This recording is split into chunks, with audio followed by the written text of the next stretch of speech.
Good morning mga lods. Luluto kami ni Sidi ng malunggay soup with udong. Special udong.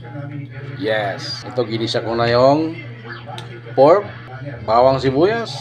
Dahil pork ang sahog natin. Ayan o. Yan. Pork. Siyempre ilalagay ko si udong muna, si udong.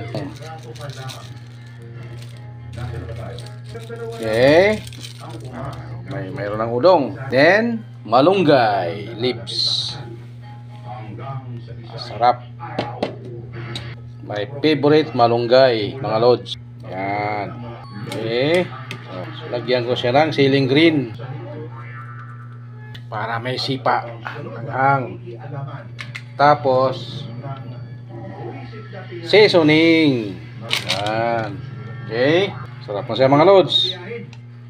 Ayan, tatakpan ko na siya kasi luto na siya eh. Okay. Kaya mga lods, thank you and good morning.